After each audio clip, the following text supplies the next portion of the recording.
안녕하세요. 감동 사연 채널 왈칵입니다. 꾸준히 한국과 각별한 인연이 있는 외국인분들의 이야기를 생생하게 전달하는데 힘쓰도록 하겠습니다. 오늘의 사연자분 소개해드리겠습니다. 안녕하세요. 안녕하세요. 저는 이제 막 사춘기 소녀가 된 딸 아이 한 명과 멋진 남편과 함께 살고 있는 35살 앨리스라고 합니다. 영국 사람이에요. 반갑습니다, 앨리스님. 앨리스님은 특이하시게 한국에 거주 중이시군요. 네, 우연치 않게 한국에 왔다가 한국이라는 나라의 감명을 받아서 현재 한국에 눌러 앉아 살고 있습니다. 반갑습니다. 한국에 살게 되신 이유가 굉장히 궁금합니다. 이 이야기를 하려면 한국의 이웃 나라인 일본과의 비교를 빼놓지 않을 수가 없습니다. 저는 원래는 박애주의자였습니다. 모든 사람을 인종과 관련 없이 사랑하는 사람이었죠. 하지만 지금 현재는 일본만 생각하면 치가 떨립니다. 어떤 일을 겪으셨길래? 저의 남편은 일의 특성상 해외 근무가 많은 편입니다. 그래서 연애 시절에는 떨어져 있던 기간이 많았죠. 하지만 저는 남편을 너무나 사랑하여 과감히 제 직업을 버리고 남편에게 내조를 하고 있습니다. 그리고 소중한 저희 딸 밀리를 낳았습니다. 밀리가 초등학교에 입학할 무렵 남편은 일본에 장기 출장을 가야 했습니다. 이제 막 초등학교에 들어갈 나이에 아이에게 아버지 없이 1, 2년을 보내는 것은 말도 안 된다고 생각했습니다. 그것이 저희 육아 가치관입니다. 일본어도 할 줄 몰랐지만 저는 그래, 일단 한번 살아보자 하는 심정으로 무작정 일본으로 떠났습니다. 저는 일본의 도쿄의 사택에서 거주를 했었습니다. 딸아이는 유학 개념으로 일본의 국제 초등학교에 입학을 했죠. 학교를 안 다닐 수는 없지 않습니까? 국제 학교라 같은 영국에서 온 아이도 많겠지 싶어서 보냈는데 일본인이 80%더군요. 그래도 좋다 싶었어요. 아이가 그곳에서 일본인 친구를 많이 사귀어서 제2의 외국어를 어릴 때 터득하면 좋은 것이잖아요. 그런데 제 환상과 기대는 처참히 무너져 내렸습니다. 어머, 무슨 일이었나요? 어느 날부터 아이가 학교에 등교를 거부하더라고요. 저는 무슨 일이냐고 학교에서 소위 분리라고 하죠. 그런 것을 당하는 것은 아닌지 걱정이 되었습니다. 그래서 담임 선생님께 연락을 넣었어요. 그러자 담임 선생님이 이러더군요. 밀리가 조금 낯을 많이 가리는 성격 같아요. 어머님이 조금 더 관심을 가져주시면 어떨까요? 그러더라고요. 저는 좀 억울했어요. 일본에서 아이랑 남편 하나 보고 온 것이라 아이에게 관심이 많거든요. 그리고 시간이 지날수록 밀리는 말수가 줄어들었어요. 저는 밀리에게 힘들면 언제든지 말해도 좋아. 다른 학교를 갈 수도 있으니까 라고 했습니다. 밀리는 저에게 이런 말을 하더군요. 엄마, 친구들이 나랑은 아무 말도 안 해. 저는 너무 놀랐어요. 눈에 넣어도 안 아플 소중한 딸이 왜 이지매를 당하는지요. 너는 잘못 없다. 애들이 뭐라고 하더니라고 물었습니다. 밀리는 애들이 수업 시간에는 영어로 말을 하는데 쉬는 시간에는 일본어로만 대화해. 그래서 나는 무슨 말을 하는지 알 수 없어. 그런데 엄마가 싸준 도시락에 그 아이들이 실내화를 올려버렸어. 저는 정말 충격받았어요. 그렇게 어린 아이들이 어떻게 그렇게 못된 짓을 할 수가 있나요? 제가 소중하게 싸준 정어리 파이가 문제였을까요? 저는 그 이후로 일본식 도시락으로 바꿔주었습니다. 실내화를 올려놓다니요. 밥이 중요한 한국에서는 선 넘은 짓입니다. 밀리는 도시락을 바꿔 들고 간 이후에도 좀처럼 친구 관계가 개선되지 않았어요. 저와 제 남편은 고민이 많아졌습니다. 그리고 저도 문제가 생기기 시작했습니다. 일본에서는 사실 불륜이 굉장히 흔합니다. 그래서 이혼도 쉬워요. 저도 몰랐습니다. 자꾸 옆집 여편네가 제 남편에게 흘리더라고요. 남편도 당황스러워하는 눈치였죠. 심지어 제가 보는 앞에서 남편에게 안기려고 하고 손바닥을 긁는 짓을 하는 등 아주 파렴치한 짓거리를 해댔어요. 어쩜 그리 뻔뻔하게 앞에서 외간 남자에게 그렇게 행동할 수 있는지.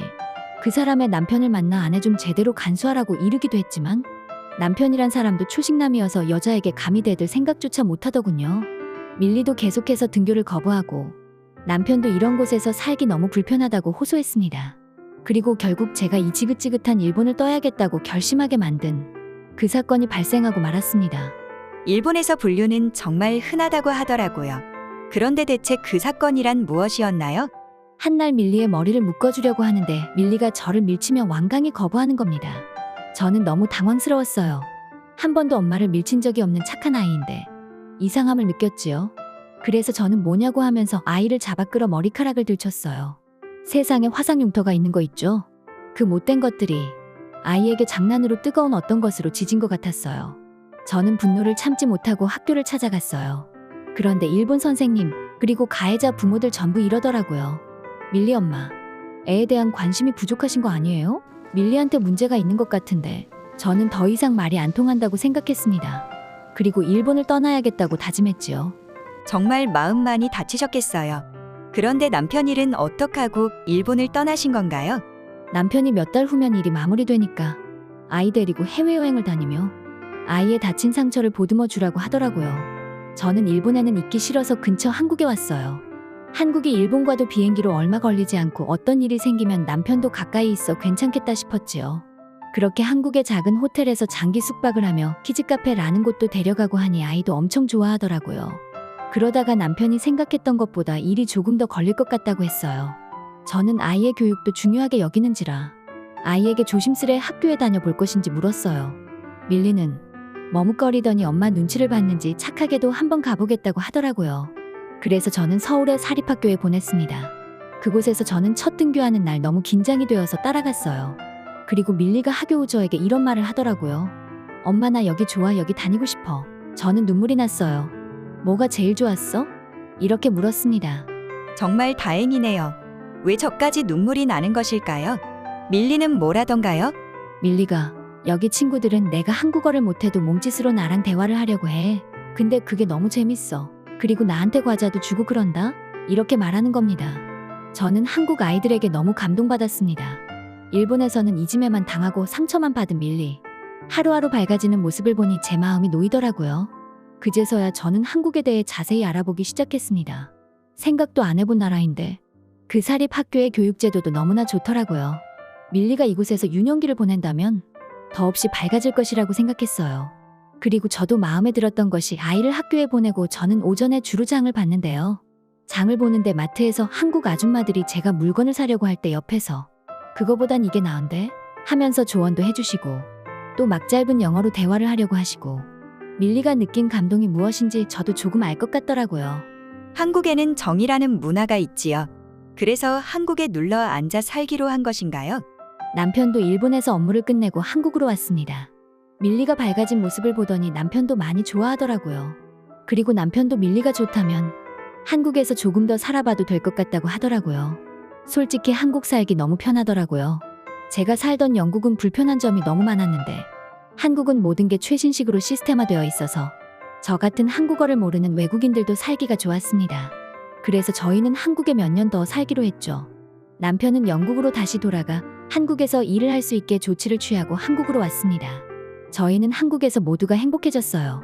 정말 다행입니다. 남편분이 한국으로 근무지를 옮길 수 있어서 다행이네요. 한국에서 계속해서 좋은 추억 쌓으시길 바랍니다. 오늘의 사연 감사합니다. 이상 감동사연 채널 왈칵이었습니다.